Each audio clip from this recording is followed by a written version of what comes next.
Octobre rouge, oui, le mois d'octobre a été très difficile pour les marchés boursiers, les indices boursiers. Un mois d'octobre pas très généreux cette année.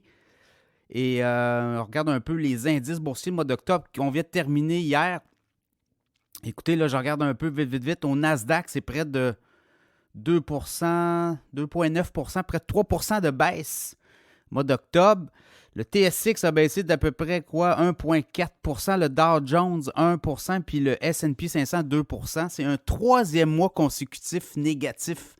Quand on regarde le tout, là, à partir du 31 juillet, regardez. Et c'était les sommets 31 juillet. D'ailleurs, on est en mode correction boursière pour le Nasdaq et le S&P 500, clairement.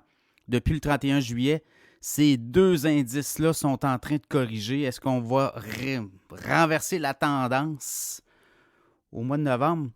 Par contre, j'ai des chiffres à vous donner là, sur les titres qui ont le mieux performé au Canada. On va y aller avec les États-Unis d'abord. Les titres les plus performants du dernier mois, là, je vous les donne. Verizon, quand même 11% de rendement pour le mois d'octobre. Pinterest, 11%. Netflix, 8,2%. Arista Networks, 7,9%. Humana, 6,5%. AT&T, vous voyez, les télécoms remontent, là, 5,5%. Microsoft, 5%. Procter & Gamble, 3,6%. Intel, 2,9%. Eli Lilly, 2,9%. Amazon, 2,8%. Coinbase, crypto-monnaie plateforme, 2,4%. Et United Health, 2,3%. Du côté canadien, qui a été le plus performant? Je regarde vite comme ça. Les ressources naturelles ont bien fait là, dans l'ensemble au Canada. Donc, je vous les donne. Voilà. Barrick Gold, 14,5%. L'or, ça a été vraiment performance incroyable. Après ça, Cameco, ça, c'est dans le... Je pense que les autres sont dans l'uranium. 12% de croissance.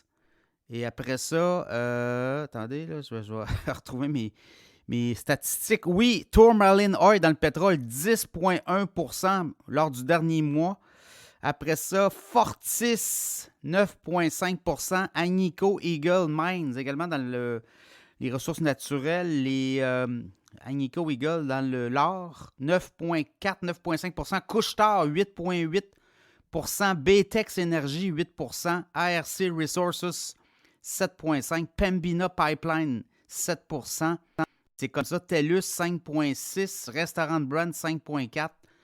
Donc, vous voyez, là, BCE qui reprend du collier, 3,4%. Donc, c'est un peu ça, les titres boursiers. En octobre, les titres les plus performants que nous réserve novembre, ben, je vais en faire un segment dans le podcast de vendredi, là, le podcast long. Je vais vous parler de ça, mais est-ce que le vent pourrait tourner? À suivre.